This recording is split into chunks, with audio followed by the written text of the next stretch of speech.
आज हम बात करने वाले हैं रेस्पिरेटरी सिस्टम की अगेन एक नई डिजीज़ के बारे में। बहुत इंपॉर्टेंट डिजीज़ है as an exam point of view. बहुत कॉमनली इसको जाना जाता है अस्थमा के नाम से, आपने सुना होगा, बहुत सारे पेशेंट्स मिलते हैं अस्थमा के। क्लियर? तो स्टार्ट करते हैं सिस्टमेटिक वे में। हमारा तरीका डिजीज़ को डिस्कस करने का वही, हम पहले इंट्रो के बारे में बात करेंगे, फिर इसकी डेफिनेशन के बारे में, फिर ईटियोलॉजी, फिर पैथोफिजियोलॉजी, फिर क्या क्लिनिकल सिम्टम्स होते हैं, अगर कोई टाइप है तो उसके बारे में बात करेंगे, then diagnosis, complication as well as the management. Clear? चलो, हमने यहाँ बोर्ड पे दो वर्ड लिखे हैं। फर्स्ट अस्थमा अथवा और इसी डिजीज का दूसरा नाम है reactive airway disease. Clear? Asthma basically respiratory system का ही एक डिसऑर्डर है। अस्थमा को हम रिएक्टिव एयरवे डिजीज के नाम से भी जानते हैं। ये जो नाम है बेसिकली इसकी पैथोफिजियोलॉजी के अकॉर्डिंग है कि ये बीमारी करती क्या है बॉडी में, इस बीमारी से होता क्या है। क्लियर? पहले इस नाम का हम डिस्क्रिप्शन करते हैं, फिर सिस्टमेटिक वे में इसकी डेफिनेशन और आगे के बारे में बात करेंगे। लिखा हुआ है बोर्ड पे रिएक्टिव एयरवे डिजीज।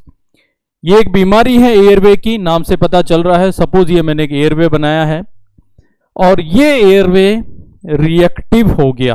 क्लियर? हम सभी का एयरवे वैसे स्लाइट रिएक्टिव होता है to the allergen, to the irritant. क्या होता है अस्थमा बेसिकली, जब कभी भी अदर देन एयर कोई भी चीज हमारे एयरवे में इंटर करेगी तो पर्टिकुलर उन लोगों में जिनको अस्थमा होता है उनका एयरवे हाइपर रेस्पॉन्सिव हो जाता है। दैट मीन्स वो बहुत रैपिड एक रिएक्शन शो करता है और उस रिएक्शन में बेसिकली क्या होता है, ब्रोंको स्पाज्म होता है। हम सबका एयरवे रेस्पॉन्सिव होता है जब भी कोई अदर देन एयर एयरवे में जाएगी। मैंने बोला बहुत एक्सट्रीम डस्ट गया, बहुत स्मॉग गया, तो लिटिल बिट एयरवे अपना आप ज्यादा म्यूकस प्रोड्यूस करता है, एक तरीके से कफिंग वहां पे स्टार्ट कर देता है ताकि ऐसा उन सभी चीजों की एंट्री को रोका जा सके। लेकिन वो व्यक्ति जो बहुत ज्यादा एलर्जेंट है या बहुत ज्यादा हाइपर सेंसिटिविटी रखता है उस पर्टिकुलर इनहेलेंट के बारे में, इरिटेंट के बारे में जो उसके एयरवे में जा रहा है, तो उसका एयरवे बहुत रैपिड तुरंत रेस्पॉन्ड करता है, हाइपर रेस्पॉन्सिव हो जाता है। दैट मीन्स मैं बोलूं एयरवे इमीडिएट रिएक्शन शो करता है। रिएक्शन बेसिकली वही है कि एयरवे उस चीज की एंट्री को जाने से रोकेगा, और रोकेगा दैट मीन्स वो नैरो हो जाएगा, ऑब्स्ट्रक्ट हो जाएगा। तो बेसिकली अभी हम पैथोफिजियोलॉजी में डिटेल में इसके बारे में बात करते हैं कि करेंगे कि किस तरीके से एयरवे ऑब्स्ट्रक्शन होता है। अभी सिंपली डेफिनेशन वाइज कि अस्थमा एक क्रोनिक इन नेचर की इन्फ्लामेटरी कंडीशन है हमारे एयरवे की। क्रोनिक मतलब ये बीमारी स्लो इंसीडियसली ग्रो करती है, लॉन्ग टर्म चलती है, और इस बीमारी में भी एयरवे ऑब्स्ट्रक्शन होता है। हमने एयरवे ऑब्स्ट्रक्शन की प्रीवियस दो डिजीज और पढ़ी थी, क्रोनिक ब्रोंकाइटिस, एम्फाइसीमा। पहले अस्थमा को भी उसी कैटेगरी में लिया जाता था सीओपीडी के अंदर, लेकिन चूंकि यहाँ पे ये जो एयरवे ऑब्स्ट्रक्शन हो रहा है ये परमानेंट नहीं होता है, ये इरिवर्सिबल होता है। इरिवर्सिबल का मतलब कि आप मैनेजमेंट करोगे या एपिसोडिक टाइम जब निकल जाएगा तो दोबारा जो एयरवे ऑब्स्ट्रक्ट हुआ था वो अपने आप ऑब्स्ट्रक्शन हटने लगेगा, एयरवे वापस नॉर्मल होने लगता है। तो इसलिए अस्थमा को क्रोनिक ऑब्स्ट्रक्टिव पल्मोनरी डिजीज से हमने बाहर निकाल दिया और इसको एक अलग कैटेगरी में रखा है। उस कैटेगरी को बोला जाता है क्रोनिक पल्मोनरी डिजीज। तो asthma basically chronic pulmonary disease है जिसमें एयरवे में इन्फ्लामेशन हो जाता है, और इन्फ्लामेशन के साथ साथ ही यहां पर पेशेंट के अंदर periods of reversible bronchospasm show होता है। देखो इसका क्या मतलब है। Asthma is simply chronic inflammatory diseases of the airway that leads or that is characterized by the periods of reversible bronchospasm। इसकी डेफिनेशन में ये दो कैरेक्टरिस्टिक्स वर्ड आ गए। पहली बात कि अस्थमा एक इन्फ्लामेटरी कंडीशन है हमारे एयरवे की। एयरवे का मतलब अदर देन आगे की तरफ जो हम ब्रोंकियल ट्री के बारे में बात कर रहे हैं उसके बाद जो रेस्पिरेटरी जोन का जो भी एयरवे आता है तो पर्टिकुलरली वो सारा ही एयरवे इसके अंदर इंक्लूड होता है, और वहां पर एज सच बॉडी में इन्फ्लामेशन होगा, और उस इन्फ्लामेशन के साथ साथ वहां उस एरिया की बेसिकली जो स्मूथ मसल्स होती हैं, ब्रोंकियल स्मूथ मसल्स, वो ब्रोंकोस्पाज्म शो करती हैं। मसल्स नॉर्मल होती हैं हमारे एयरवे में, जो कि एक तरीके से लंग की एक्सपेंसिबिलिटी को मेंटेन रखती हैं, लंग्स को फुलाने में और उसको वापस कॉन्स्ट्रक्ट करने में हेल्प करती हैं। लेकिन क्या होता है कि due to the inflammatory condition, due to the entry of irritant और एलर्जेंट, वो जो मसल्स हैं हमारे एयरवे की, ब्रोंकाई के अंदर, ब्रोंकाई और ब्रोंकल ट्री में मिलने वाली स्मूथ मसल्स, वो स्पास्मेटिक हो जाती है, बहुत ज़्यादा ऐड जाती है और कॉन्ट्रैक्ट हो जाती है, और कॉन्ट्रैक्शन की वजह से ये जो एयरवे है वो बंद हो जाता है। और ये ब्रोंकोस्पाज्म हमने यहाँ लिखा है रिवर्सिबल होता है। रिवर्सिबल, रिवर्सिबल का मतलब क्या हो गया ब्रोंकोस्पाज्म, फिर लेटर ऑन मैनेजमेंट हम करेंगे या पेरियोडिक, जैसे ही वो एलर्जेंट वॉश आउट होगा, उसकी मात्रा कम होगी, दोबारा ये जो ब्रोंकियल स्मूथ मसल्स ये नॉर्मल हो जाएगी। पीरियड्स, पीरियड का मतलब होता है टाइम इंटरवल। तो इसमें पेशेंट को क्या होता है, इंटरवल पे एक कोई डेफिनेट टाइम तक एयरवे में ब्रोंकोस्पाज्म रहेगा, हम बोलेंगे it is basically A asthma. Clear? तो मैं दोबारा डेफिनेशन बता रहा हूं, asthma is chronic inflammatory condition of airway characterized by, उसकी विशेषता है characterized by the periods of reversible bronchospasm। इन दो चीजों के अलावा हमको यहां पर तीन चीजें और देखने को मिलती हैं। हाइपर रेस्पॉन्सिवनेस ऑफ एयरवे, ये सब पैथोफिजियोलॉजी में आएगा, अभी इनके कैरेक्टरिस्टिक फीचर्स के बारे में मैं बात कर रहा हूं। Increase mucosal oedema, increase mucus production. देखो ये दो चीजें होने के साथ साथ इन्फ्लामेशन और ब्रोंकोस्पाज्म होने के साथ साथ अस्थमा में ये तीन चीजें और हमको देखने को मिलती हैं। यही कि जो एयरवे है वो रेस्पॉन्सिव तो सबका होता है, जैसे ही कोई अदर देन एयर चीज आएगी एयरवे में तो रेस्पॉन्ड हम सभी करते हैं, लेकिन उस पेशेंट का एयरवे जो अस्थमा के लिए ससेप्टिबल है, सेंसिटिव है, उसका एयरवे हाइपर रेस्पॉन्सिव हो जाता है। नॉर्मली एयरवे हमारा बंद होता है ताकि एंट्री कम हो जाए, तो इन लोगों में इतना वो हाइपर रेस्पॉन्सिव होता है कि इतना नैरोवर हो जाता है, इतना वहां ब्रोंकोस्पाज्म हो जाता है कि नॉर्मल एयर को जाने के लिए भी रास्ता वहां पे नहीं मिलता। तो उन लोगों में जिनको अस्थमा है एयरवे हाइपर रेस्पॉन्सिव हो जाता है, साथ ही म्यूकोजल इडेमा हो जाता है। हमने देखा कि ये अंदर की ल्यूमन है एयरवे की, और अंदर की जो लेयर होती है इनर मोस्ट लेयर वो कहलाती है म्यूकोजा। क्लियर? एयरवे में हमने एनाटॉमी पढ़ा था कि बेसिकली 4 लेयर होती हैं एयरवे की। बाहर की तरफ कनेक्टिव टिश्यूज होता है एडवेंटिशिया प्रॉपर्ली, उसके अंदर इलास्टिक या स्मूथ मसल्स की लेयर होती हैं, हाईलाइन कार्टिलेज और स्मूथ मसल्स का लेयर होता है, उसके नीचे सब म्यूकोजा होती है और अंदर इनर मोस्ट म्यूकोजा होती है। तो कहीं पर ब्रोंकाई में जैसे से नीचे की तरफ जाएंगे स्मूथ मसल ज़्यादा होगी, कार्टिलेज कम होगी, और ब्रोंकाई से ऊपर की तरफ जाएंगे ट्रेके की तरफ तो वहाँ पर हाईलाइन कार्टिलेज ज़्यादा होती है, स्मूथ मसल कम होती है। ये 4 लेयर होती हैं। तो अंदर की लेयर है म्यूकोजा। आप नॉर्मल ब्रोंकाई को देखोगे तो इस तरीके से जो आपको म्यूकोजा है वो मिलेगी, और इनर मोस्ट जो ल्यूमन है वो इतना बड़ा मिलेगा। लेकिन अस्थमा नहीं है उस पेशेंट को, उसके अंदर इस तरह की स्ट्रक्चर्स आपको दिखेगी एयरवे के अंदर। लेकिन जिनको अस्थमा है उनका एयरवे आप देखोगे तो airway due to the mucosal oedema बहुत ज़्यादा स्वैलन हो जाता है, और जो आप देख रहे हैं सेंटर पॉइंट, एंट्री पॉइंट बहुत कम रह जाता है, क्योंकि म्यूकोजा बहुत ज़्यादा सूज जाती है, फूल जाती है। क्यों फूलती है?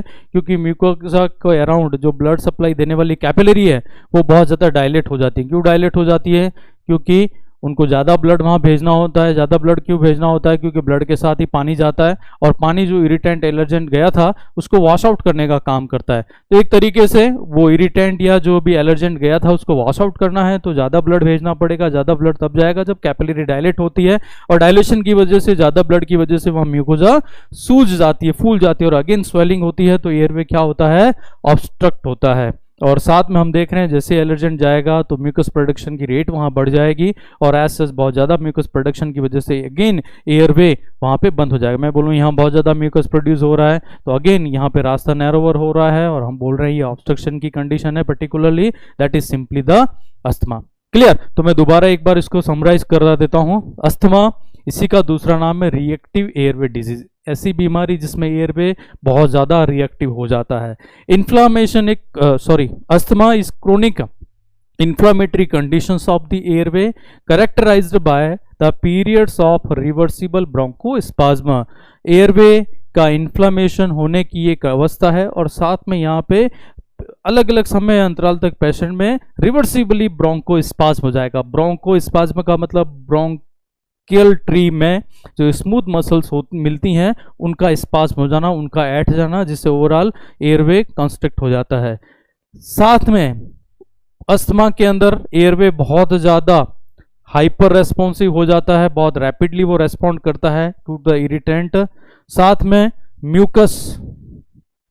म्यूकोजा जो है, म्यूकस मेम्ब्रेन जो इनर मोस्ट लेयर होती है वो बहुत ज़्यादा सूज जाती हैं, स्वेलिंग हो जाती है, क्योंकि कैपिलरी डायलेशन बढ़ता है पानी की डिमांड को पूरा करने के लिए, वॉश आउट करने के लिए। तो म्यूकोजल इडेमा, इसकी वजह से भी रास्ता बंद। और साथ में यहाँ पर एयरवे में बहुत ज़्यादा जो है म्यूकस प्रोड्यूस होता है। म्यूकस का एक ही काम है कि जो इरिटेंट जा रहा है उसकी एंट्री को रोकना, ये अच्छी बात है, लेकिन म्यूकस प्रोडक्शन इतना ज़्यादा होता है कि एयरवे जो है वो पेशेंट का बंद हो जाता है। हम बोलेंगे जब ये सारी चीज़ें एक ही पेशेंट में हो रही हैं तो that is basically the patient is suffering from asthma. हम बोलेंगे पेशेंट को अस्थमा हो गया। क्लियर? तो asthma is in chronic inflammatory conditions of the airway characterised by the period of reversible bronchospasm along with airway hyper responsiveness, mucosal oedema and increase mucus production. ऐसा क्यों होता है? पेशेंट को asthma क्यों हो जाता है? क्यों उसका एयरवे हाइपर रेस्पॉन्सिव हो जाता है? क्यों एयरवे हाइपर रिएक्टिव हो जाता है? ऐसी क्या कारण है, ऐसी क्या क्या ईटोलॉजिकल कॉजेज होते हैं, उनके बारे में हम बात करते हैं। पेशेंट में अस्थमा क्यों होता है, क्या कारण है उसके पीछे? क्लियर? तो यहाँ पर जो बेसिकली कारण है वो एक तरीके से अस्थमा के टाइप्स भी बोले जाते हैं। मैं कारण आपको बताऊंगा, उसके अकॉर्डिंगली अस्थमा के हम बोलेंगे वो टाइप्स भी है। जैसे नंबर 1, पहला कारण हेरेडिटी। हेरेडिटी आप सबको पता है, जेनेटिक इनहेरिटेंस, दैट मीन्स आनुवंशिकता। इसका मतलब ये कि पेरेंट से कुछ जेनेटिक कैरेक्टरिस्टिक्स बच्चों में ट्रांसफर होते हैं with the help of gene.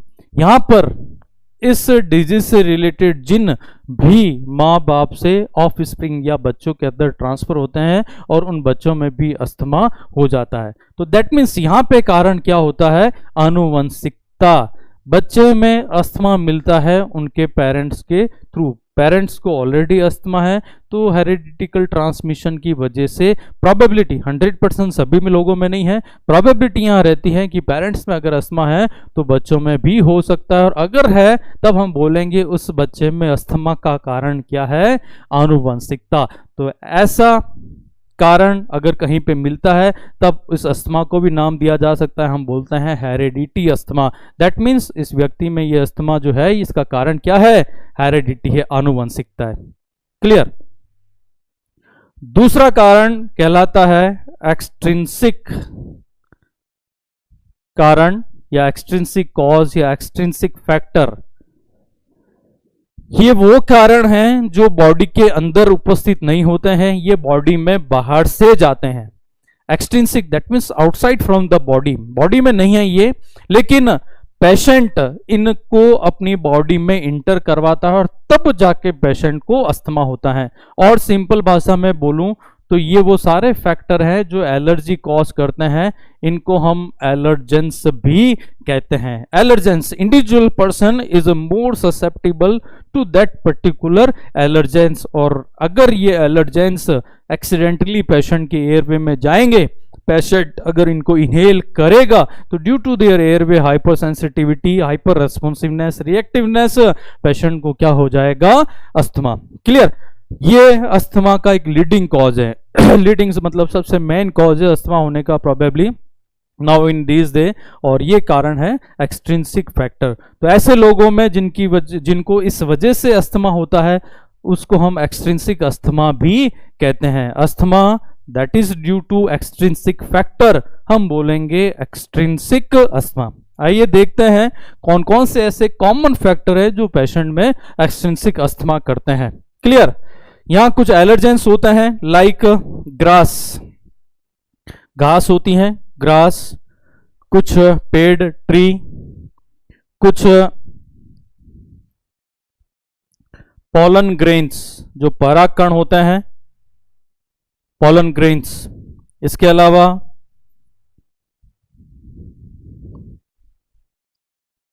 Patient में ऑडर, स्ट्रॉन्ग ऑर्डर का मतलब होता है तेज स्मेल। क्लियर। कई बार परफ्यूम से एलर्जी होती है तो बहुत स्ट्रॉन्ग अगर ऑर्डर है तो उससे भी पर्सन को एलर्जी हो सकती है और वो एक कारण हो सकता है एक्सटेंसिव अस्थमा का पेशेंट के अंदर।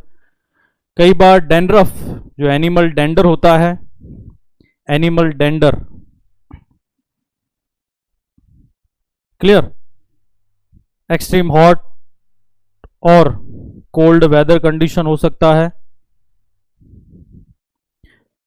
स्मोक हो सकता है पेशेंट में। क्लियर। ये कुछ सजेस्टिव प्रोबेबल कॉज हैं, और भी कारण हो सकते हैं इंडिविजुअल एलर्जेंस के, इंडिविजुअल एलर्जी के, लेकिन ये कुछ कॉमन काज है। जैसे कि कोई ग्रास है पेशेंट में, या पेशेंट से एलर्जी रखता है, पेशेंट उस ग्रास से एलर्जी रखता है और अगर ये एक्सीडेंटली जाएगी एयरवे में तो पेशेंट को हो सके कि एलर्जिक अस्थमा हो।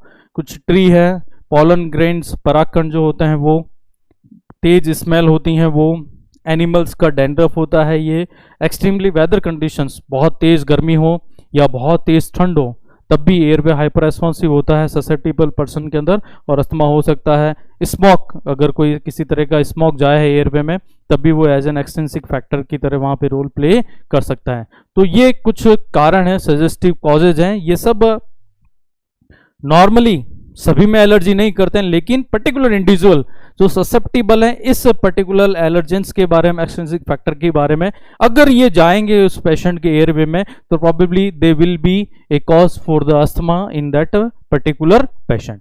क्लियर। कई बार ये एक्सटेंसिव अस्थमा कुछ कारणों की वजह से ट्रिगर हो जाता है और वो सारे कारण कहलाते हैं प्रेसिपिटेटिंग फैक्टर। देखो मैं यहां वर्ड लिख रहा हूं, एक प्रेसिपिटेटिंग फैक्टर।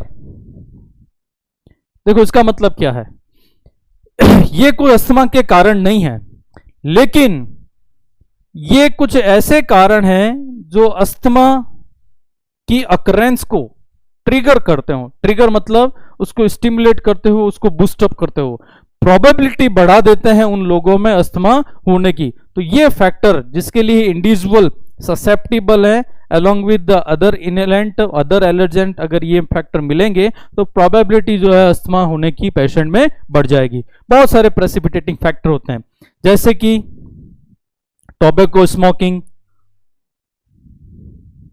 क्लियर। पेशेंट बहुत ज्यादा स्ट्रेसफुल है, बहुत ज्यादा तनाव ले रहा है। एक्सरसाइज, कई लोग हमने देखा है कि कोल्ड इन्वायरमेंट में जैसे एक्सरसाइज करते हैं हाइपरवेंटिलेशन बॉडी करने लगती है मेटाबॉलिक डिमांड ऑफ ऑक्सीजन को पूरा करने के लिए, एयरवे खुलता है एयर की एंट्री के लिए और वैसे इनहेलेंट जाता है, पेशेंट को अस्थमा हो जाता है। क्लियर। एक जीआई की डिजीज होती है, वो भी एक तरीके से प्रेसिपिटेटिंग फैक्टर है अस्थमा के लिए, that is GERD, gastroesophageal reflux disease. एक डिजीज है जिसमें कार्डियक स्फिंक्टर जो स्टोमक की है, स्टोमक के ऊपर, दैट मीन्स इसोफेगस के लोअर एंड पे जो स्फिंक्टर होती है ये वाली, ये कंप्लीटली क्लोज नहीं होती तो यहाँ से एसिड रिगरगिटेट होकर ऊपर जाता है। तो जैसे यहाँ पे एयरवे में आता है, ये थ्रॉट में रास्ता कॉमन है लैरिंगोफैरिंक्स तक, तो लैरिंग्स पे बेसिकली नर्व एंडिंग्स होती हैं और वो लैरिंग्स बहुत ज़्यादा सेंसिटिव होता है और इमीडिएट कफिंग स्टार्ट कर जाता है और एयरवे को वो नैरो या स्पास करने की कोशिश करता है ताकि वो एसिड एस्पिरेट होकर लंग्स में नहीं चला जाए। तो उन लोगों में जिनको GERD है, गैस्ट्रोइसोफेजियल रिफ्लक्स डिजीज है, उनमें भी ये बीमारी एक प्रेसिपिटेटिंग फैक्टर है अस्थमा करने की, जो कि सेंसिटिव है पर्टिकुलर चीजों के बारे में। कुछ वायरल बैक्टीरियल इन्फेक्शन भी प्रेसिपिटेटिंग फैक्टर की तरह काम करते हैं लोगों में। अगर ये इन्फेक्शन है एयरवे में आइदर वायरल या बैक्टीरियल, तब भी अदर जेंट एलर्जेंट के साथ ये फैक्टर अगर मिलेंगे तो पेशेंट को हो सके कि वहां पे अस्थमा कर लें। यहाँ लिखा हुआ है वायरल पब्लिक बैक्टीरियल इन्फेक्शन। इसके अलावा कुछ ड्रग्स होती हैं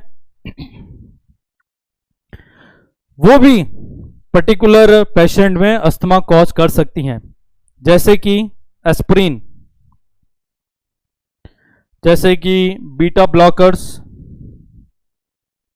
जैसे कि मॉर्फिन।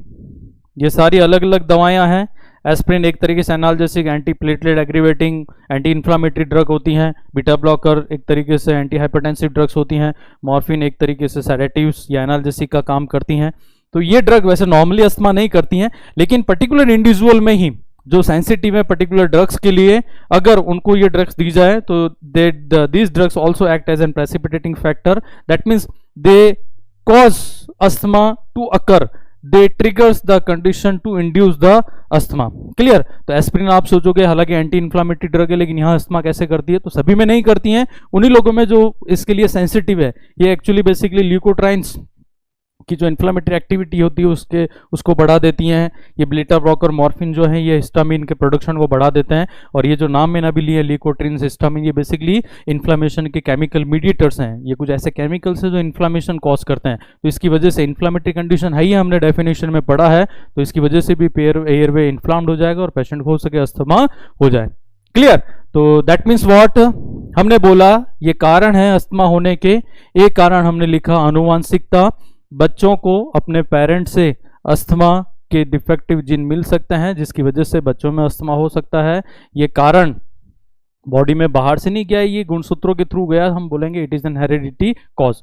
दूसरा, बॉडी में कारण नहीं होते लेकिन इन्वायरमेंट में कुछ कारण है, पर्टिकुलरली वो सारे कारण हम बोलते हैं एलर्जेंस है, जो एलर्जी करते हैं। अगर पेशेंट के एयरवे में जाएंगे, जैसे कि घास है, ट्री है, पॉलन ग्रेन्स हैं, बहुत तेज स्मेल है, एनिमल्स की डैंड्रफ्स हैं, हॉट एंड कोल्ड वेदर है, स्मोक है, और भी कई सारी चीजें हैं, तब पेशेंट को हो सके कि एक्सटेंसिव अस्थमा हो जाए।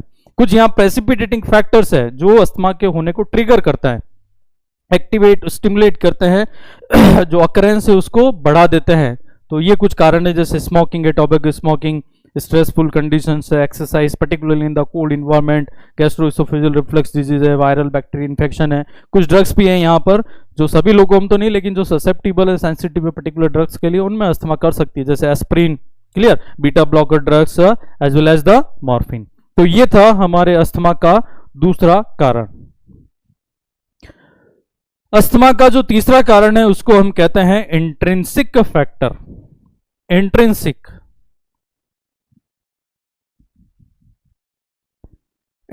cause, intrinsic factors।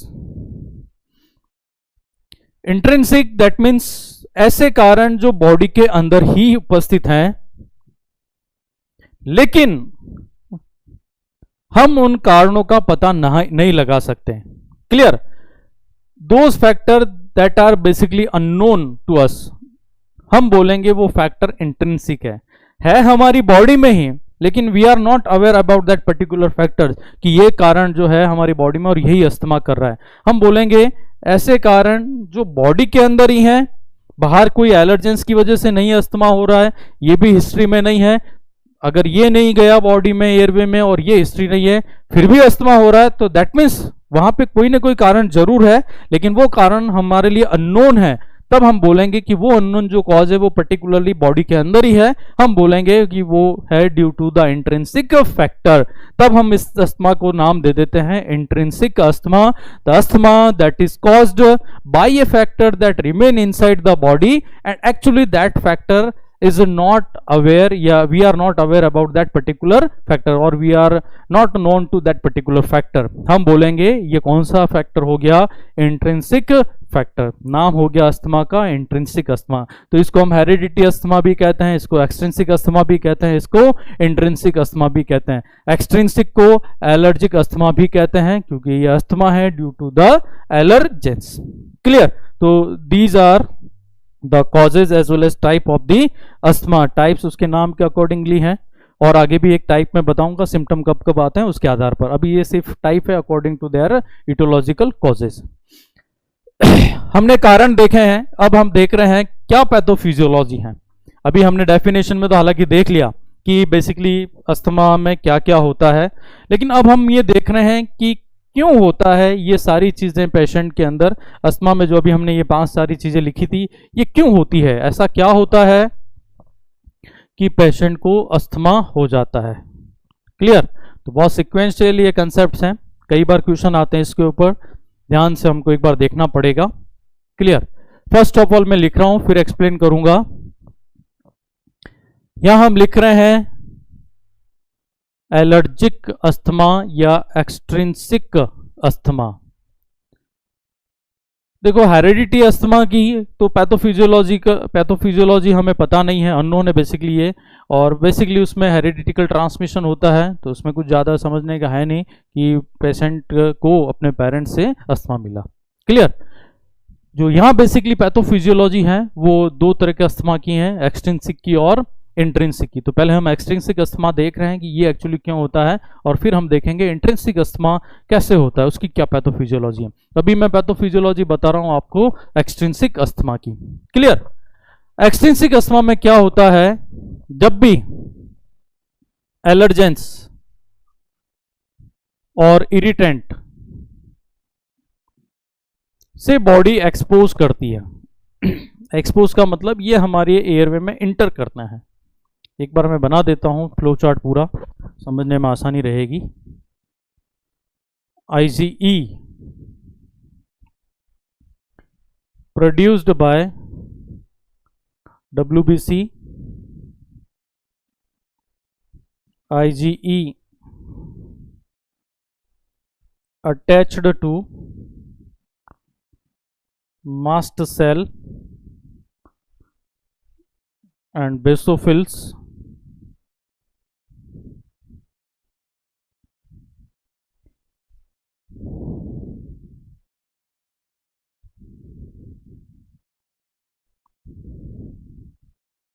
chemical mediators of inflammation released example histamine, bradykinin, prostaglandin, leukotrienes। Clear.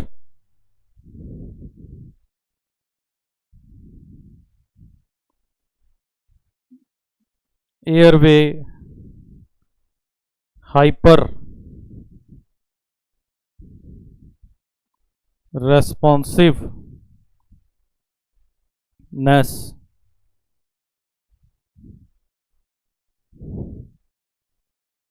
Inflammation,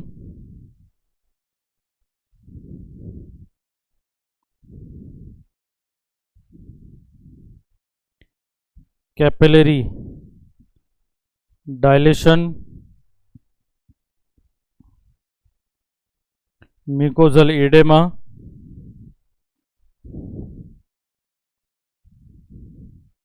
bronchospasm. Clear. देखो एक्सटेंसिक अस्थमा कैसे होता है, क्या उसकी पैथोफिजियोलॉजी है हमारी बॉडी में। एक सिंपल सा मैंने एक फ्लो चार्ट बनाया है उसको समझने के लिए। ये अस्थमा है एक्सट्रिंसिक, नाम से पता चल गया। यहाँ जो कारण होगा अस्थमा होने का वो कोई ना कोई एलर्जेंट होगा जो हमारे एयरवे में जाएगा और एयरवे को वो रेस्पॉन्सिव बनाएगा। हमने यहाँ लिखा है कि एक्सट्रिंसिक अस्थमा बेसिकली क्यों होता है, कब होता है, जब हमारी बॉडी में ये इरिटेंट या एलर्जेंस के अभी हमने नाम लिए थे, या इसके अलावा भी और भी कोई गैसियस या वॉलेटाइल एजेंट जो कि एयरवे को इरिटेट करता है वो भी एक तरीके से अस्थमा कर सकता है। तो एलर्जेंस और any other irritant other than air जब भी बॉडी के एक्सपोज में आएगा या हमारी एयरवे उसके एक्सपोज में आएगा, एयरवे में इंटर करेगा, एट ए टाइम हमारी बॉडी की जो WBC है, जो लिम्फोसाइट है, वो इम्यूनोग्लोबुलिन ई प्रोड्यूस करेगी। आपने हीमेटोलॉजी में पढ़ा होगा इम्यूनोग्लोबुलिन्स के बारे में, 5 तरह का इम्यूनोग्लोबुलिन्स होता है। यहाँ पर पर्टिकुलरली मेंशन करना चाह रहा हूं मैं IgE। वहां भी पढ़ा होगा आपने, एनाफाइलेक्टिक रिएक्शन है, एलर्जिक रिएक्शन में ये बॉडी में प्रोड्यूस हो रहा है। हम देख रहे हैं यहाँ ये एलर्जिक रिएक्शन है, तो यहाँ पर ये इम्यूनोग्लोबुलिन ई बेसिकली एंटीबॉडी है, ये एजेंट है, ये एंटीजन है, और ये एक तरीके से एंटीबॉडी है जो प्रोड्यूस कर रही है WBC। तो that is IgE produced by the WBC। जब ये प्रोड्यूस हो जाएगी तो ये फिर ब्लड के थ्रू सर्कुलेट होकर हमारे रेस्पिरेटरी सिस्टम के पर्टिकुलरली जो ब्रोंकियल वॉल है वहां पे जो कनेक्टिव टिश्यू में मास्ट सेल्स मिलती हैं और दूसरी ब्लड के अंदर जो बेसोफिल्स मिलती हैं उसके साथ वो IgE जुड़ जाएगी। तो क्या मतलब निकला कि WBC ने इसको प्रोड्यूस किया और ये मास्ट सेल और बेसोफिल से जाके अटैच हो गई, और जैसे ये IgE अटैच होगी मास्ट सेल या बेसोफिल के साथ, तुरंत हमारे ब्लड में इन्फ्लामेशन करने वाले कुछ केमिकल्स मीडिएटर रिलीज हो जाएंगे। इनको बोलते हैं केमिकल मीडिएटर्स ऑफ इन्फ्लामेशन। नाम सुना होगा आपने, हिस्टामिन बहुत कॉमन केमिकल मीडिएटर है इन्फ्लामेशन का, ब्रेडिकाइनिन, प्रोस्टाग्लैंडिन, ल्यूकोट्रिन्स, ये इन्फ्लामेशन के मीडिएटर से, दैट मीन्स ये इन्फ्लामेशन एक तरीके से, मीडिएटर का मतलब क्या, इन्फॉर्मेशन लेके जा रहा है इन्फ्लामेशन की कि वहां पर्टिकुलर साइट पे हमको इन्फ्लामेशन करना है। क्लियर? इन्फ्लामेशन बॉडी का प्रोटेक्टिव मैकेनिज्म है, इस तरीके से वो वहां का इन्वायरमेंट अनफेवरेबल बनाना चाहते हैं उस इरिटेंट और एलर्जेंट के लिए, ताकि उसका लॉजमेंट नहीं हो सके और बॉडी को कोई हार्म नहीं पहुंचा सके। लेकिन उसका डिसएडवांटेज क्या कि due to that particular reaction airway hyper responsiveness show करता है, एयरवे बहुत तेजी से रेस्पॉन्ड करना शो करता है। हमारे एयरवे में इन केमिकल मीडिएटर्स की वजह से इन्फ्लामेशन हो जाएगा। मैंने बोला ये एयरवे, यहाँ पे ये सरफेस इन्फ्लाम्ड हो गया, यहां पर साथ में कैपिलरी डायलेशन बढ़ जाएगा, म्यूकोजा में वो ब्लड कैपिलरी जो ब्लड लेके जा रही हैं वो डायलेट हो जाएगी, ज्यादा ब्लड जाएगा, ज्यादा ब्लड दैट मीन्स ज्यादा पानी, ज्यादा पानी दैट मीन्स वहां पे ये म्यूकोजा फूल जाएगी, सूज जाएगी, स्वेलिंग हो जाएगी वहां पर। और स्वेलिंग होने की वजह से आप देख रहे हो कि जब स्वेलिंग यहाँ होगी तो ये रास्ता बढ़ेगा या छोटा होगा, ये रास्ता नैरो हो जाएगा। स्वेलिंग बेसिकली क्यों हो रही है? ज्यादा पानी पहुंचाने के लिए ब्लड के थ्रू। और पानी क्यों पहुंचाना है? वो जो एलर्जेंट, वो जो इरिटेंट गया था उसको हमको वॉश आउट करना है, उसको धोना है। क्लियर? क्योंकि जितना पानी होगा उतना ही ये इरिटेंट फिल्टर होगा पानी के साथ, और कम से कम हमारे टर्मिनल जो एंड है जहाँ गैसेज एक्सचेंज होना है वहां पे पहुंचेगा। तो ये बॉडी का भी यहाँ प्रोटेक्टिव मैकेनिज्म है कि हम वॉश आउट करें पानी ज्यादा वहां पे सप्लाई देके, लेकिन उसकी वजह से इडेमा स्वेल हो रही है और पानी की वजह से एयरवे ऑब्स्ट्रक्शन हो रहा है, जिससे पेशेंट को ब्रीदिंग डिफिकल्टी हो रही है। और at the same time bronchospasm हमारा एयरवे शो करेगा। यहाँ पर हम ब्रोंकियल जो वॉल है यहाँ पर देखते हैं स्मूथ मसल्स हैं, तो ये स्मूथ मसल्स क्या हो जाती हैं? कॉन्ट्रैक्ट हो जाती है, इस पर स्पाज्म आता है, और इस तरीके से ये एयरवे को छोटा करने की कोशिश करती हैं ताकि अगेन जो इरिटेंट जा रहा है उसकी एंट्री को रोका जा सके। एंट्री हम देख रहे हैं वो इंटर कर रहा है इरिटेंट, तो इस तरीके से ब्रोंकोस्पाज्म हमारे एयरवे का होके एयरवे अपने आप को कंस्ट्रिक्ट करने की कोशिश करता है, इंटरनल डायमीटर ल्यूमन नैरो होने की कोशिश करती है बॉडी, क्योंकि हम एक्चुअली एंट्री को रोकना चाह रहे हैं। क्योंकि एंट्री अगर रुक जाएगी तो ऐसे आगे वो इन्फ्लामेशन, इरिटेशन एयरवे को नहीं करेगा। और वही जब ये तीनों चीजें मिल जाएगी, हमने बोला ब्रोंकोस्पाज्म हो गया, हमने बोला इन्फ्लामेशन हो गया, हमने बोला एयरवे हाइपर रेस्पॉन्सिव हो गया, हमने बोला म्यूकोजल एडेमा हो गया, तो सभी को कलेक्टिवली मिलके हम क्या बोल रहे हैं कि यही तो अस्थमा है। बेसिकली डाई डेफिनेशन हमने पढ़ा है, asthma is an inflammatory condition of airway, chronic inflammatory condition of airway characterized by the periods of bronchospasm, hyper responsiveness, mucosal edema। Clear? और जब आपको पता है कि इन्फ्लामेशन यहाँ होगा, इरिटेंट जाएंगे, तो म्यूकस प्रोडक्शन भी बढ़ता है, और म्यूकस प्रोडक्शन की वजह से एज सच एंट्री भी रोकी जाती है। क्लियर? तो ये है pathophysiology of the extrinsic asthma. दोबारा मैं रिपीट कर लूं, एक्सट्रिंसिक अस्थमा की पैथोफिजियोलॉजी, जब भी बॉडी में एलर्जेंस या इरिटेंट इंटर करेंगे या बॉडी उसके एक्सपोज में आएगी, तुरंत इम्यूनोग्लोबुलिन ई ये एलर्जिक रिएक्शन में बॉडी को डिफेंड करने का काम करती है, ये प्रोड्यूस होगी बाय द WBC। ये IgE जुड़ेगी, अटैच होगी मास्ट सेल और बेसोफिल्स के साथ इन ब्रोंकियल वॉल, और इनके जुड़ने की वजह से ये मास्ट सेल और बेसोफिल ये इन्फ्लामेशन के कुछ केमिकल मीडिएटर्स रिलीज करेंगे ब्लड में, जैसे histamine, bradykinin, prostaglandin, leukotrienes. Clear? कुछ slow reactive substance of anaphylaxis भी होता है, slow reactive substance of anaphylaxis, ये सब केमिकल मीडिएटर्स ही होते हैं। ये एयरवे को हाइपर रेस्पॉन्सिव बनाएंगे, एयरवे का इन्फ्लामेशन करेंगे, कैपिलरी डायलेशन बढ़ाएंगे, जिसकी वजह से म्यूकोजल एडेमा हो जाएगा, पानी ज्यादा जाएगा, वॉश आउट होगा इरिटेंट, और ब्रोंकोस्पाज्म में एयरवे शो करेगा, उसकी वजह से जो एंट्री है वो एयरवे में प्रिवेंट होगी। क्लियर? तो that is simply the asthma and their pathophysiology. Definition भी आ गया और पैथोफिजियोलॉजी भी आ गया कि अस्थमा हो क्यों रहा है। क्लियर? ये तो था एक्सट्रिंसिक अस्थमा, जिसका कारण हमको पता है, हमने बोल दिया कि वो कारण इस तरीके से एयरवे को रेस्पॉन्सिव बनाएगा और एयरवे में अस्थमा करेगा। लेकिन अब बात करते हैं इंट्रिंसिक अस्थमा की, जिसका कारण हमको पता नहीं है, तो वो एक्चुअली एयरवे में क्या करेगा। तो ऐसा अस्थमा जिसका कारण पता नहीं है, उसकी पैथोफिजियोलॉजी हालांकि समझाना मुश्किल है, लेकिन फिर भी हम यहाँ डिस्कस करते हैं कि एक्चुअली क्या होता है कि जब बिना कोई नॉन कारण के भी पेशेंट को अस्थमा होता है। तो ये कुछ सजेस्टिव पैथोफिजियोलॉजी उसके अंदर हो सकती है। इंट्रिंसिक अस्थमा हमने अभी देखा था, ऐसे कारण जो बॉडी के अंदर होते हैं लेकिन अननोन होते हैं, हमको नहीं पता लेकिन फिर भी वो अस्थमा करते हैं।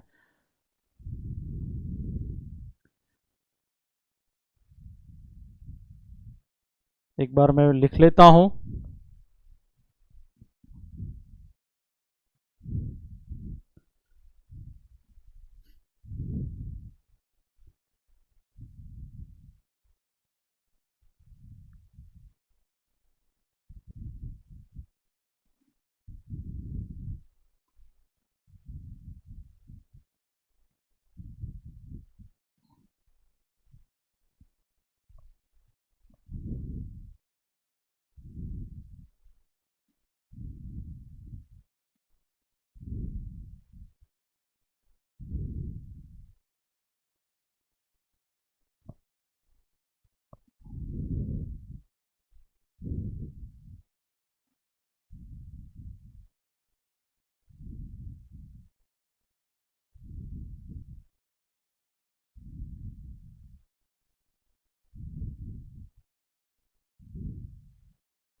क्लियर?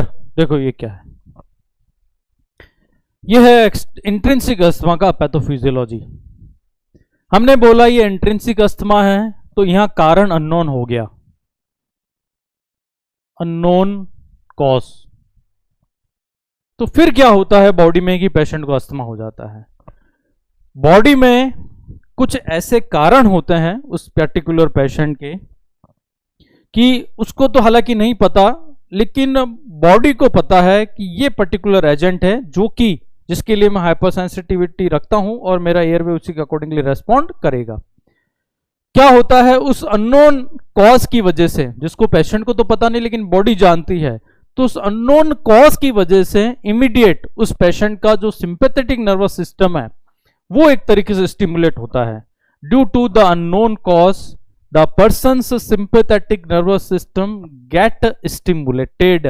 और इसके स्टिमुलेशन की वजह से क्या होता है, इस सिंपैथेटिक नर्वस सिस्टम के दो रिसेप्टर्स होते हैं हमारी ब्रोंकियल वॉल के अंदर। जैसे ये ब्रोंकियल वॉल है, एयरवे है ये, और यहां रिसेप्टर्स हैं। एक को हमने बोला अल्फा, दूसरे को हमने बोला बीटा। ये sympathetic nervous system nerve branches के अकॉर्डिंगली काम करते हैं। तो क्या होता है कि जब भी ऐसा कोई कारण जो हमको तो नहीं पता लेकिन बॉडी को पता है, बॉडी में ट्रिगर होगा, तब उसकी वजह से ये सिंपैथेटिक नर्वस सिस्टम स्टिमुलेट होगा। और इसके स्टिमुलेशन की वजह से ये दो काम होंगे। जो अल्फा एड्रीनर्जिक रिसेप्टर है, अल्फा एड्रीनर्जिक रिसेप्टर, ये स्टिमुलेट होंगे due to that unknown cause. और इसका कारण है कि ये जब एक्टिवेट होगा, ये रिसेप्टर जब स्टिमुलेट होगा इस ब्रोंकियल वॉल में, तो ये बेसिकली क्या करता है, ब्रोंको स्पाज्म करता है। इसका काम ही ये है यहाँ पर कि अगर ये एक्टिवेट हो गया ड्यू टू अननोन कॉज, तो ये हमारे एयरवे की जो स्मूथ मसल्स होती हैं उनका स्पाज्म कर देता है, उनको वो कॉन्ट्रैक्ट करवाता है। और स्पाज्म होना हमको पता ही है, एयरवे में रिवर्सिबल स्पाज्म होना क्या है, अस्थमा। क्लियर? एट ए सेम टाइम उसी अननोन कॉज की वजह से जब एसएनएस स्टिमुलेट होगा, तो यहां पर इस एसएनएस का ये दूसरा रिसेप्टर है, बीटा एड्रीनर्जिक रिसेप्टर, ये बीटा एड्रीनर्जिक रिसेप्टर वो उस अननोन कॉज की वजह से स्टिमुलेट नहीं होता है। इसका लेक ऑफ स्टिमुलेशन, या मैं बोलूं ये इनएक्टिव रहता है। इस बीटा एड्रीनर्जिक रिसेप्टर का सामान्य काम है ब्रोंकोडायलेशन, इसका सामान्य काम है ब्रोंकोस्पाज्म, इस बीटा का काम है ब्रोंकोडायलेशन। लेकिन यहां पर ये जो अननोन कॉज है उसकी वजह से इसका स्टिमुलेशन नहीं होता है, इसकी कमी रह जाती है, लेक ऑफ स्टिमुलेशन। और लेक ऑफ स्टिमुलेशन होने की वजह से बीटा एड्रीनर्जिक का काम था ब्रोंकोडायलेशन, लेकिन लेक ऑफ स्टिमुलेशन हुआ तो यहां पर एयरवे अगेन ब्रोंकोस्पाज्म हो गया, और ब्रोंकोस्पाज्म होना ही क्या है, अस्थमा। क्लियर? तो क्या मतलब निकला, due to the unknown cause, the cause that remain inside the body, that particular cause causes our sympathetic nervous system stimulation। और जब ये स्टिमुलेट होगा तो इसके दोनों रिसेप्टर उस पर्टिकुलर अननोन जो कॉज है उसके इन्फ्लुएंस के अकॉर्डिंग काम करेंगे। अल्फा एड्रेनर्जिक रिसेप्टर एक्टिवेट होगा due to that unknown cause, तो ये ब्रोंकोस्पाज्म करता है, नॉर्मली इसका काम है, उसकी वजह से एक्टिवेट हो गया तो ब्रोंकोस्पाज्म उसने कर लिया। और ये जिसका नॉर्मल काम था ब्रोंकोडायलेशन, चूंकि ये अननोन कॉज गया, इसकी वजह से ये बीटा एड्रेनर्जिक रिसेप्टर्स को लेक ऑफ स्टिमुलेशन नहीं मिलेगा, वो कारण ही ऐसा है। और जब नहीं मिलेगा तो अगेन वो ब्रोंकोस्पाज्म शो करेगा, और ब्रोंकोस्पाज्म की वजह से वहां पे क्या हो रहा है, अस्थमा। क्लियर? तो that is the simple pathophysiology of the, हम बोलेंगे इंट्रिंसिक अस्थमा। कारण हमने देख लिया, हमने पैथोफिजियोलॉजी देख ली, बेसिकली क्यों अस्थमा हो रहा है। अब हम बात करते हैं इसके इंपॉर्टेंट पार्ट के बारे में, क्लिनिकल पार्ट के बारे में, कि क्या लक्षण होते हैं और कैसे अस्थमा को डायग्नोस किया जाता है और अस्थमा को कैसे मैनेज किया जाता है। अब मैं बात कर रहा हूं क्लिनिकल मैनिफेस्टेशन के बारे में। Clinical manifestation that means body clinically क्या क्या शो करेगी, सिंपल लैंग्वेज में हम बोले हैं साइन एंड सिम्टम्स इसके क्या क्या होते हैं। मैं वन बाय वन आपको सिम्टम बताऊंगा, लेकिन उससे पहले बता रहा हूं कि ये सिम्टम बॉडी में कब कब आते हैं। कब कब आते हैं उसके आधार पर हमने दो या ग्रुप बनाए हैं, दो कैटेगरी बनाई है सिम्टम्स आने की संभावनाओं के अकॉर्डिंग, समय के अकॉर्डिंगली। एक को हम बोलते हैं अर्ली फेज रिएक्शन, क्लियर? देखो ये क्या है। एक को हम बोलते हैं late phase reaction, clear? Reaction हो रहा है, एयरवे रिएक्टिव हो रहा है। अब ये रिएक्शन कब हो रहा है, एयरवे हमारी बॉडी अस्थमा के सिम्टम कब कब दिखा रही है। अर्ली फेज रिएक्शन का मतलब होता है कि इमीडिएट बॉडी में लक्षण आए और ये लॉन्ग लास्टिंग रहे 1 घंटे के लिए। देखो क्या मतलब निकला, अस्थमा अकरेंस हुआ और उसके लक्षण कब कब रहे, कितनी देर तक रहे, उसके अकॉर्डिंगली हमने समय के हिसाब से 2 रिएक्शन यहां बताई है। क्या कि अर्ली फेज रिएक्शन, तो उस रिएक्शन को कहते हैं बॉडी में जब सपोज कोई इरिटेंट गया, एलर्जेंट गया और अस्थमा उसने कर दिया, तो ये रिएक्शन कहलाती है जिसमें इमीडिएट तो आपको लक्षण दिखेंगे और ये लक्षण मरीज में कितनी देर तक रहेंगे, 1 घंटे तक रहेंगे। फिर जो सिम्टम्स हैं वो ऑटोमेटिकली सबसाइड होना स्टार्ट हो जाएंगे, ये इसका ही ड्यूरेशन है। तो तुरंत जो भी सिम्टम्स आते हैं, रिएक्शंस होती है, उसको कहा जाता है अर्ली फेज रिएक्शन। लेकिन सभी लोगों में तुरंत सिम्टम नहीं आते हैं, कुछ लोग ऐसे होते हैं जिनमें सिम्टम देरी से आते हैं, और तब हम उन लोगों में बोलेंगे ये लेट फेज रिएक्शन हुआ है। लेट फेज का मतलब है कि 4 से 8 घंटे बाद सिम्टम आना स्टार्ट होते हैं और ये कुछ घंटों तक या कुछ दिन तक मरीज में रहते हैं, क्लियर?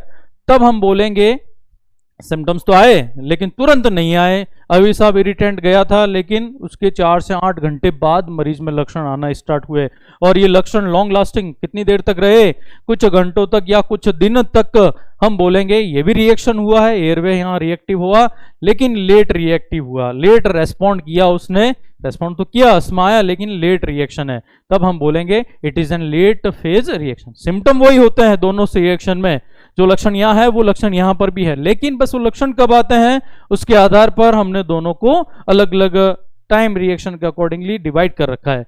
अर्ली फेज रिएक्शन तुरंत सिम्टम आएंगे, 1 घंटे तक रहेंगे। लेट फेज रिएक्शन 4 से 8 घंटे बाद जो इरिटेंट गया था लक्षण आएंगे और ये कुछ घंटों तक या कुछ दिन तक भी रह सकते हैं, क्लियर? चलो ये तो था रिएक्शन के बारे में। अब लक्षण कौन कौन से आते हैं उनको देख लेते हैं वन बाय वन। बहुत इंपॉर्टेंट लक्षण आते हैं, कई बार सिम्टोमेटिक क्वेश्चन आता है, एक पेशेंट है इतने साल का, इसको कफ हो रहा है, इसको पैराडॉक्सिकल पल्स हो रही है, इसको साइनोसिस हो रहा है, सीवियर विजिंग साउंड हो रही है, बताओ कौन सी डिजीज है इसको, क्लियर?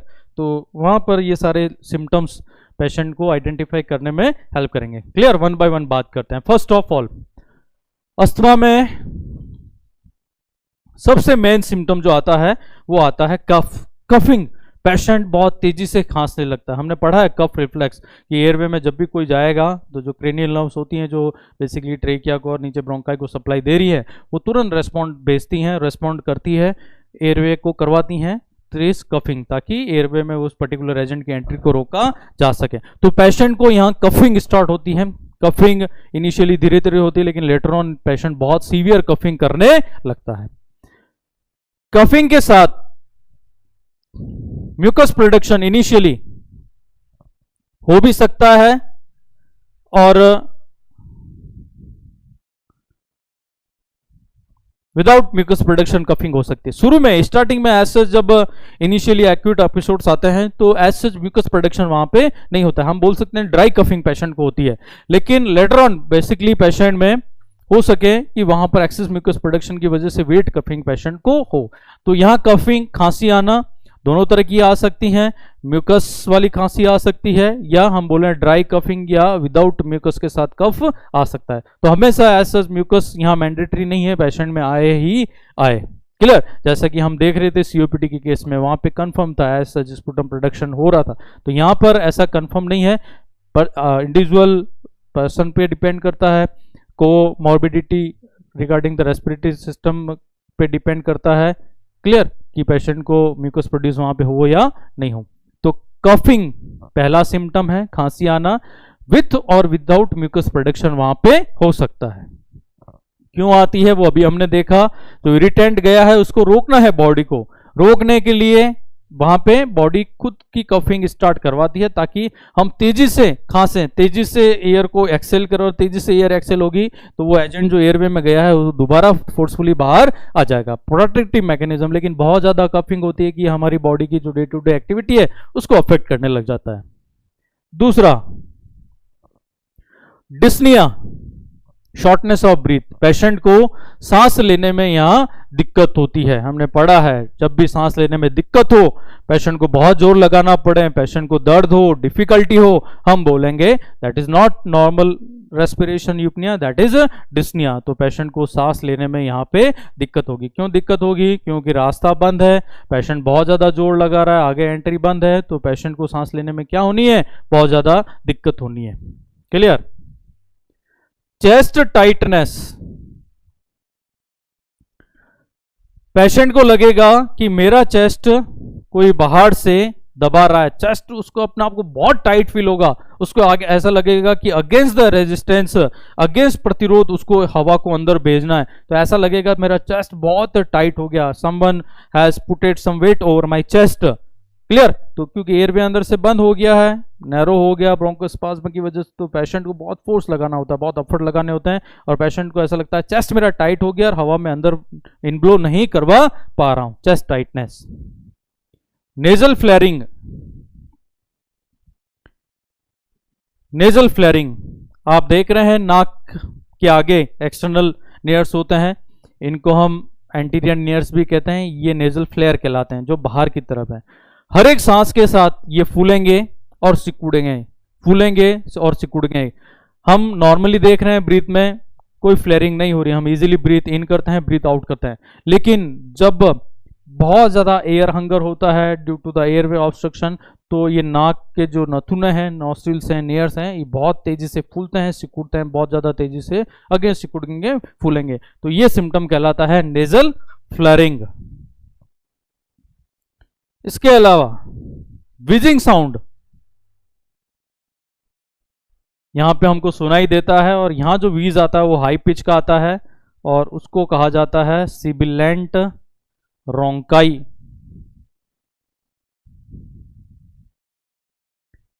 ये म्यूजिकल विस्लिंग साउंड होती है, बहुत इंपॉर्टेंट कैरेक्टरिस्टिक साउंड है ये। Listen in case of asthma. Wheezing, wheezing का मतलब होता है विसल लाइक साउंड, ऐसे जैसे कि कोई सीटी बज रही हो। और ये भी दो तरीके से होती है, दो तरीके सुनाई देती है। एक जहां पिच हाई होता है, बहुत तेज शार्प, और एक जहां पिच लो होता है। तो यहाँ अस्थमा में हमको जो पिच मिलता है विजिंग का, वो मिलता है हाई। और ऐसी हाई पिच जो विजिंग साउंड होती है उसको हमने दूसरा नाम भी दे रखा है सिबिलेंट रोंकाई। आप देखोगे कि जब रास्ता बहुत नैरो हो गया इस तरीके से, म्यूकोजल एडेमा की वजह से, प्रोडक्शन की वजह से, लिटिल बिट म्यूकस प्रोडक्शन की वजह से, ब्रोंकोस्पाज्म की वजह से, तो हवा जब नैरोवर स्पेस से निकलेगी, आप सबको पता है जब स्मॉल नैरोवर स्पेस से हवा तेजी से निकलती है तो वो साउंड प्रोड्यूस करती है, और वही साउंड हमको यहाँ सुनाई देती है, that is simply the wheezing sound. Clear? तो ये सिबिलेंट ब्रोंकाई कहलाती है, ये हाई पिच होता है। अब एक क्वेश्चन यहां बहुत इंपॉर्टेंटली आता है कि अगर पेशेंट को सीवियर अस्थमा है तब साउंड कौन सी आएगी, कैसी सुनाई देगी? विजिंग आएगा भी या नहीं आएगा, या विजिंग तेज हो जाएगा या कम होगा? तो एक बात क्लियर है, मैं बोलूं सीवियर अस्थमा, अस्थमा की सीवियरिटी बहुत हाई है, अस्थमा बहुत सीवियर कंडीशन में, तो हम ये मान के चलें कि एयरवे ऑब्स्ट्रक्शन बहुत ज्यादा है, बहुत ज्यादा ब्रोंकोस्पाज्म हुआ है, और इवन इतना ज्यादा ब्रोंकोस्पाज्म है कि पेशेंट यहां से ब्रीथ आउट नहीं कर पा रहा है नॉर्मली। दैट मीन्स व्हाट, कि एयरवे ऑब्स्ट्रक्शन इतना ज्यादा कि हवा बहुत मिनिमम बाहर आ रही है, और बहुत मिनिमम बाहर आ रही है। तो हमें बताओ कि जब हवा ही बाहर नहीं आ रही है प्रॉपर्ली, तो कोई साउंड प्रोड्यूस होगा क्या? नहीं होगा। हमने लैरिंग्स में पढ़ा है मैकेनिज्म के अंदर कि ड्यूरिंग एक्सेलेशन ही साउंड प्रोड्यूस होता है, हवा बाहर नहीं तो नो साउंड। तो इन case of severe asthma wheezing will be absent. ऐसा नहीं है सीवियर विजिंग हो जाए सीवियर अस्थमा में, बहुत इंपॉर्टेंट ये कंसेप्ट है, उल्टा हो रहा है यहां पर। हम बोल रहे हैं कि नॉर्मल अस्थमा जब भी हो रहा है, either mild moderate, there may be the wheezing sound, that is high pitch whistling sound, लेकिन in case of severe asthma there will be no wheezing sound heard, that means the wheezing sound will be absent. Clear? यहां पर patient में bubbling sound भी आती हैं, और bubbling sound को हम बोलते हैं crackle sound. Clear? Crackle sound यहां जो आती है वो फाइन रेल के नाम से जानी जाती हैं, या इसी को क्रेपिटेशन भी कहते हैं। इसका मतलब हमने न्यूमोनिया में भी सीओपीडी में भी पढ़ा था, एसएस एम्फाइसीमा के अंदर, कि जब हम एक तरीके से ऑस्कल्टेशन करेंगे पर्टिकुलर लंग एरिया में जहाँ पर भी ब्रोंकोस्पाज्म हो रहा है, म्यूकस प्रोडक्शन हो रहा है, तो वहाँ पर हवा जब जाएगी उस म्यूकस के थ्रू से, तो वहाँ बुलबुले प्रोड्यूस होते हैं, और वही बुलबुले की जो आवाज़ आती है बबलिंग साउंड, उसी को हम कहते हैं क्रैकल साउंड। तो ये भी दो तरह का होता है, हाई पिच और लो पिच। तो यहाँ जो हमको पिच सुनाई देता है इस क्रैकल का, वो होता है हाई पिच, इसलिए इसको बोलते हैं फाइन रेल। जहाँ दूसरा लो पिच होता है उसको हम बोलते हैं कोर्स रेल। क्लियर? तो साउंड के बारे में बात करेंगे बाद में, अलग अलग बहुत सारी साउंड्स हैं, अभी सिम्टम वाइज ये दो साउंड यहाँ ध्यान में रखना है। अस्थमा में एक व्हीजिंग साउंड, सिबिलेंट ब्रोंकाई कहते हैं, दूसरा है क्रैकल साउंड, इसको कहते हैं फाइन रेल या क्रेपिटेशन।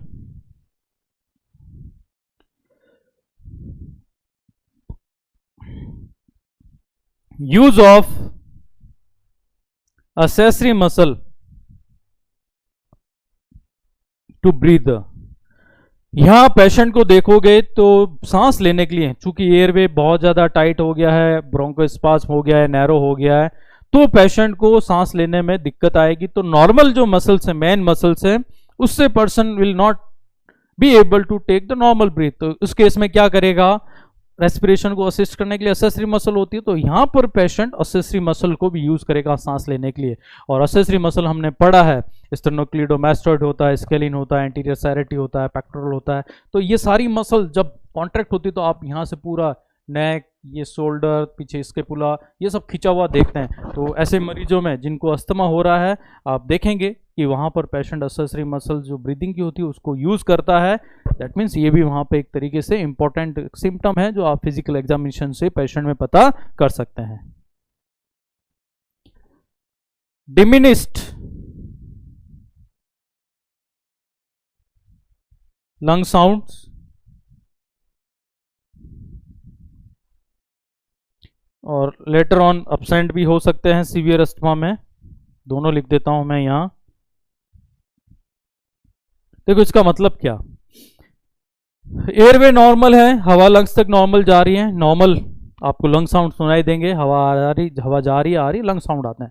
लेकिन इस केस में चूंकि रास्ता बंद हो गया है, तो आप देखेंगे कि आगे जहाँ बेसिकली रेस्पिरेटरी जोन है, वहाँ पे जहाँ एसी एक्सचेंज होना है, वहाँ तक एयर जाएगी नहीं क्योंकि रास्ता बंद है। तो वहाँ पे आप ऐसे ऑस्कल्टेशन करेंगे तो आपको लंग की साउंड, अगर एयर पे ऑब्स्ट्रक्शन कम है तो हल्की साउंड सुनाई देगी, अगर एयर पे ऑब्स्ट्रक्शन बहुत ज़्यादा है तो वहाँ किसी तरह की साउंड आपको सुनाई नहीं देगी। तो जो लंग्स की साउंड है वो या तो आपको धीमी सुनाई देगी, धीमी को हम बोल रहे हैं डिमिनिस्ड लंग साउंड, और अगर लंग साउंड बिल्कुल ही नहीं आए मरीज में, हम बोलेंगे लंग साउंड यहां पे क्या हो गई है?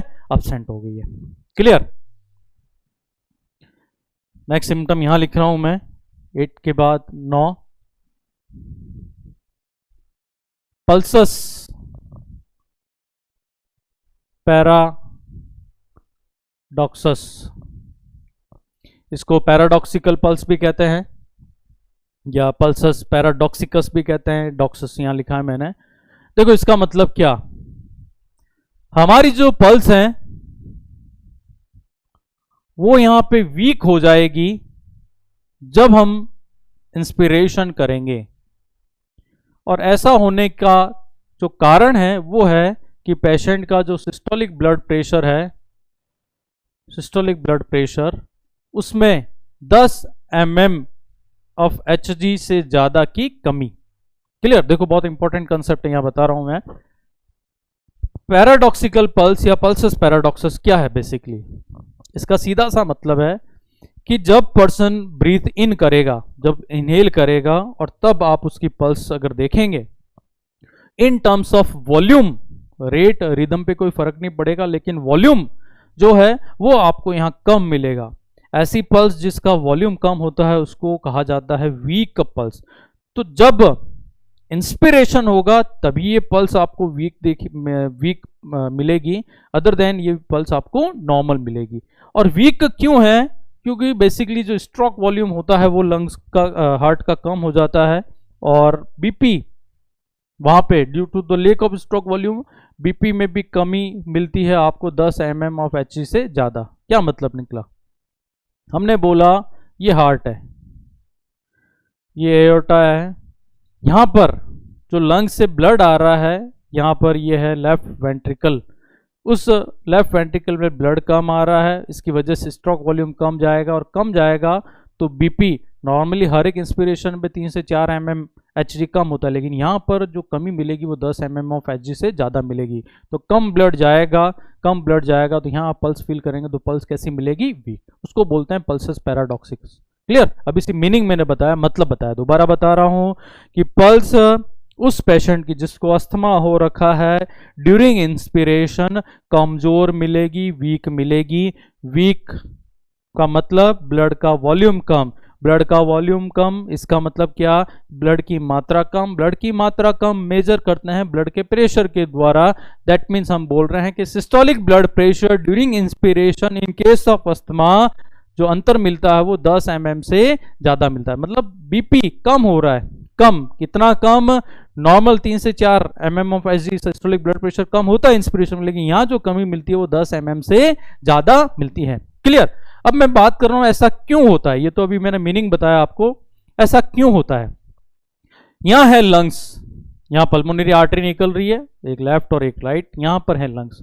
अब यहां है अस्थमा पेशेंट को, due to the asthma, due to the bronchospasm, यहां पर ब्लड का एक तरीके से कंजेशन होता है, यहां पर जो कैपिलरी है वो बहुत ज्यादा स्टीफ हो जाती हैं, नैरोवर हो जाती हैं, और नैरोवर होने की वजह से, स्टिफनेस की वजह से ब्लड आगे लंग्स में नहीं जाता है, ब्लड रहता है यहां पर राइट एट्रिया में। ये राइट एट्रिया, सॉरी, ब्लड यहां जा नहीं रहा लंग्स में, तो ये ब्लड रहेगा यहां पे राइट वेंट्रिकल में। क्लियर? जब यहां रहेगा फ्रेश ब्लड यहां से आ रहा है, ऊपर से सुपीरियर वेना कवा, नीचे से इंफीरियर वेना कवा, ये ब्लड आगे जा नहीं रहा है क्योंकि यहाँ पर ऑलरेडी ब्लड है। तो इस वजह से ये क्या होता है कि यहाँ पर जो वेंट्रिकुलर सेप्टम है ये खिसक जाता है उस तरफ अपोजिट साइड में। तो अपोजिट साइड में सपोज सेप्टम हो गया इस तरीके से, तो आप देख रहे हैं कि ब्लड चूंकि कंजेशन है तो कम ही आएगा, और जो भी कम आएगा वही कम यहाँ लेफ्ट वेंट्रिकल में आएगा क्योंकि सेप्टम उस तरफ चला गया, और कम ब्लड है तो जब कॉन्ट्रैक्ट करेगा तो स्ट्रोक वॉल्यूम यहाँ क्या मिलेगा? कम मिलेगा। क्लियर? तो simple conclusion is that due to the asthmatic condition during inspiration pulse कम हो जाती हैं, वीक हो जाती हैं, कम नहीं वीक हो जाती हैं। That means systolic blood pressure 10 mm of Hg से ज़्यादा कम हो जाता है, उस कंडीशन को बोला जाता है पल्सस पैराडॉक्सस या पैराडॉक्सिकल पल्स, दोनों एक ही बात है। क्लियर? सेंट्रल साइनोसिस, पेशेंट की बॉडी का कलर आप देखेंगे तो कलर ब्लूइश होने लगेगा। साइनोसिस वर्ड सुना होगा आपने, it is basically the bluish skin discoloration, skin का कलर डिसकलर, डिस्टर्ब हो गया, एबनॉर्मल हो गया, कैसा हो गया? नीला कलर, क्योंकि टिश्यूज को ऑक्सीजन नहीं मिलती तो ऐसे वो नीले होने लगते हैं। तो ये है साइनोसिस। अब साइनोसिस भी दो तरह का होता है, एक सेंट्रल एक peripheral. Central that means central आपको लिप से है ना, टंग से यहाँ से देखने से पता चलेगा। पेरिफेरल आपको फिंगर्स देखना पड़ेगा, नीचे टॉयज देखने पड़ेंगे। क्लियर। तो जब भी सेंट्रल साइनोसिस हो तो इसका सीधा सा मतलब है कि पेशेंट को कोई ना कोई रेस्पिरेटरी या कार्डियोवैस्कुलर प्रॉब्लम है। तो साइनोसिस क्यों? क्योंकि गैसेज एक्सचेंज हो नहीं रहा है due to the airway obstruction है, हवा पहुंच ही नहीं रही है, पहुंच नहीं रही है तो ऑक्सीजन का लेवल ब्लड में कम होगा, ब्लड में कम तो वही आगे जाके टिश्यू में कम, और टिश्यू में कम तो हम बोलेंगे पेशेंट को क्या हो जाएगा? Central cyanosis. इसके अलावा पेशेंट में एज सच यहां पर हम देखते हैं बहुत ज्यादा पसीना आएगा, स्वेटिंग आने लगती है, पेशेंट का हार्ट तेजी से धड़कने लगता है, उसको हम कहते हैं टेकीकार्डिया। नहीं, कंपनसेशन के लिए होता है, तो that is simply the increase heart rate called tachycardia. Clear. तो ये सारे साइन एंड सिम्टम्स हैं। दोबारा एक बार मैं रिवाइज करा दूं। पेशेंट को खांसी आएगी बहुत तेज, म्यूकस प्रोडक्शन हो भी सकता है, नहीं भी हो सकता है, सांस लेने में दिक्कत आती है, शॉर्टनेस ऑफ ब्रीथ इसको कहते हैं, चेस्ट बहुत टाइट हो जाता है, नाक के नथुने हर एक ब्रीथ के साथ फूलते हैं, सिकुड़ते हैं, पेशेंट में तेज विस्लिंग साउंड आती हैं, इसको सिबिलेंट रोंकाई कहते हैं। पेशेंट में अगर ऑस्कल्टेशन करोगे, वीजिंग में ऑस्कल्टेशन की जरूरत नहीं है, आप डायरेक्ट इनडायरेक्ट ऑस्कल्टेशन मतलब कान से सुन सकते हैं। क्रैकल को सुनने के लिए ऑस्कल्टेशन करना पड़ेगा। यहाँ हाई पिच बबलिंग साउंड आती है, इसको हम क्रेपिटेशन या फाइन रेल कहते हैं। सांस लेने में पेशेंट को असेसरी मसल जो होती हैं रेस्पिरेशन की, उनको यूज करना पड़ता है। लंग की साउंड डिमिनिस्ड आएगी, हो सके सीवियर अस्थमा है तो आपको बिल्कुल एब्सेंट मिलेगा।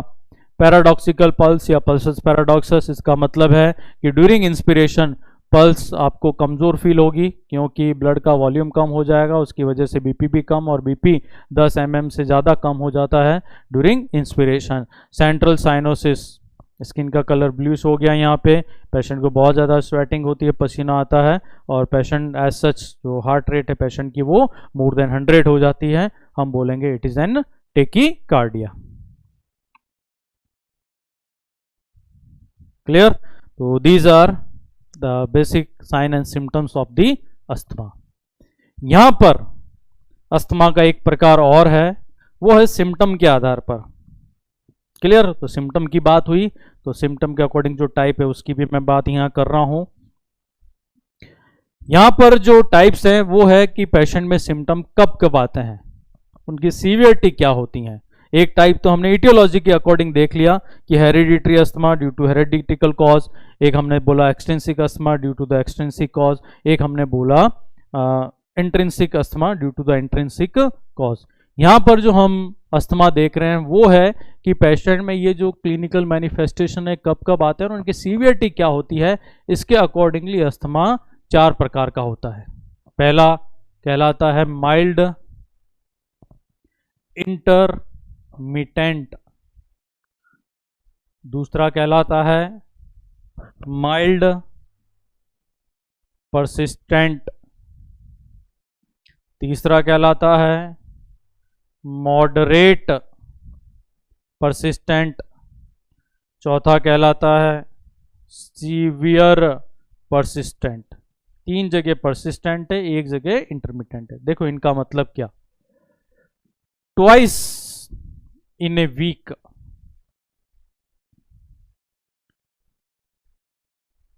मोर than 2 times but not daily. अभी मैं मीनिंग बताता हूं इनका।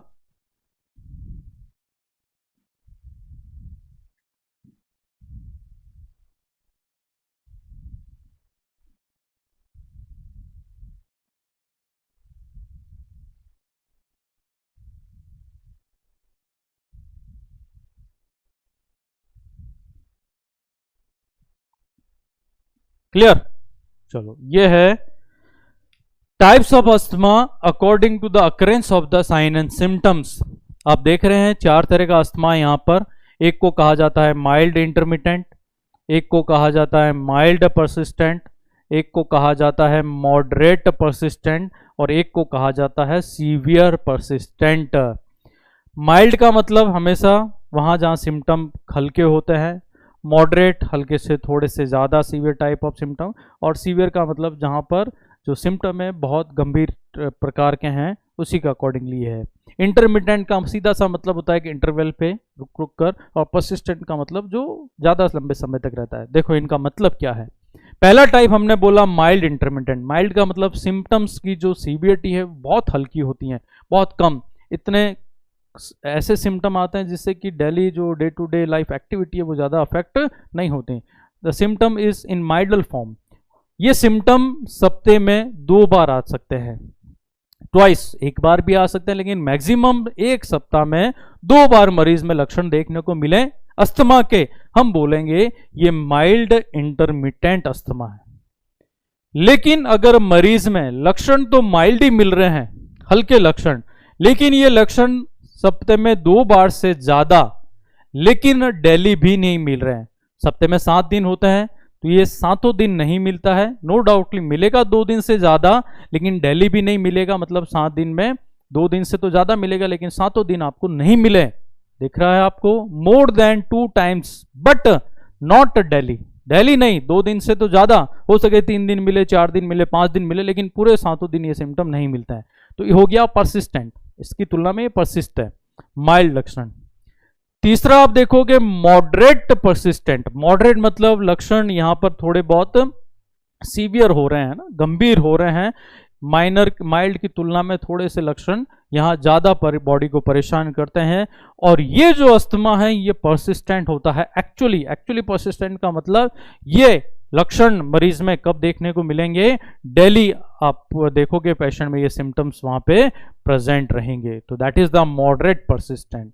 और लास्ट में आप देख रहे हैं जो सबसे सीवियर दिखा रहा है सिम्टम्स के रूपों को, लक्षण बहुत ज्यादा गंभीर, लाइफ थ्रेटनिंग कंडीशंस भी हो सकती है अगर आप अर्लीस्ट मैनेज नहीं करो, और परसिस्टेंट आप देख रहे हैं यहां पर कि परसिस्टेंट हो गया, सिम्टम डेली आ रहे हैं और सिम्टम सीवियर इन नेचर है, और ये सिम्टम कंटिन्यू है, लगातार है, हम बोलेंगे ये अस्थमा क्या हो गया है, severe persistent type of asthma है। क्लियर? यही अस्थमा अगर मैं बोलूं कि इसका ऑनसेट रैपिड हो रहा हो, क्लियर, इंटेंसिटी बहुत ज्यादा सीवियर हो और परसिस्टेंट हो, तो इसके लिए एक डेफिनेट वर्ड काम में लिया जाता है, कहा जाता है स्टेटस अस्थमैटिकस। यह अस्थमा का एक सीवियर फॉर्म का नाम है। अस्थमा तो एक नॉर्मल टर्म हो गया, लेकिन ऐसा अस्थमा जिसका ऑनसेट बहुत रैपिड हो गया, तुरंत हो गया, वो अस्थमा जिसके लक्षण बहुत ज्यादा सीवियर हैं, लाइफ थ्रेटनिंग सिम्टम्स है उसके साथ, और परसिस्टेंट है, हम बोलेंगे, अगर ये सारी चीजें एक मरीज में है अस्थमा के रिलेशन में, हम बोलेंगे स्टेटस अस्थमैटिक। स्टेटस मतलब स्टेशनरी, स्थिर रहना, ये अस्थमा का एक सीवियर फॉर्म बता रहा है, हम बोल रहे हैं स्टेटस अस्थमैटिकस। क्लियर? तो ये तो थे टाइप्स, लेकिन इस टाइप में भी एक स्पेसिफिक नाम हमने दे दिया अस्थमा का, स्टेटस अस्थमैटिकस। ऐसा अस्थमा जिसका ऑनसेट बहुत रैपिड है, जहां लक्षण बहुत ज्यादा सीवियर हैं और साथ में लक्षण जो है परसिस्टेंट है, लगातार आ रहे हैं, that is simply the persistent asthma. Clear? तो these are the different types of the asthma according to the symptoms.